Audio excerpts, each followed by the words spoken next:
রাজ্যে কেন্দ্রীয় স্বরাষ্ট্রমন্ত্রী অমিত শাহ উত্তরবঙ্গে তার একাধিক কর্মসূচি। অমিত শাহ মুখ্যমন্ত্রীর বৈঠক, পর্যালোচনা বৈঠক, যেখানে অবশ্যই অতি গুরুত্বপূর্ণ কিছু বিষয় উঠে এসেছে। কি হলো এই বৈঠকে জানবো। আমার সঙ্গে সোমরাজ রয়েছেন প্রতিনিধি। সোমরাজ, কোন কোন বিষয় নিয়ে বৈঠক, এই বৈঠকের নির্যাস কি? দেখো, মুখ্যমন্ত্রী শুভেন্দু অধিকারী, কেন্দ্রীয় স্বরাষ্ট্রমন্ত্রী অমিত শাহর মধ্যে বৈঠক, যে বৈঠকে রাজ্য পুলিশের শীর্ষ আধিকারিকরা এবং রাজ্য প্রশাসনের শীর্ষ আধিকারিকরা উপস্থিত ছিলেন।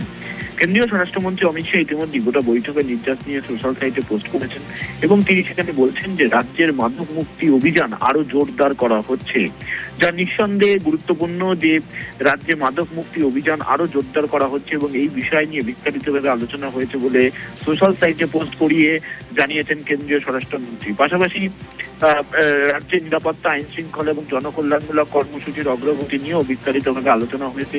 মাওবাদী প্রভাবিত এলাকার যে নিরাপত্তা শিবিরগুলি রয়েছে সেগুলি জনসুবিধা কেন্দ্রে রূপান্তরের উদ্যোগ নিয়েও প্রয়োজনীয় আলোচনা হয়েছে। এছাড়াও নির্বাচনী হিংসার সমস্ত বড় মামলার শুনানি বর্তমানে কি পর্যায়ে রয়েছে এবং তার অগ্রগতির উপর নজরদারিও করতে হবে বৈঠকে, তেমনটাই নির্দেশ দিয়েছেন কেন্দ্রীয় স্বরাষ্ট্রমন্ত্রী। এছাড়াও সীমান্ত দিয়ে গবাদি পশু বা অস্ত্র বা জাল নোটের চোরাচালান রুখতেও কড়া পদক্ষেপ নেওয়ার জোর দিয়েছে আজকের বৈঠকে কেন্দ্রীয় স্বরাষ্ট্রমন্ত্রী অমিত শাহ।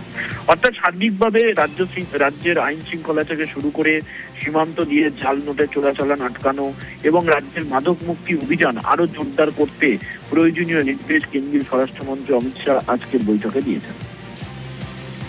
বেশ, ধন্যবাদ সোমরাজ।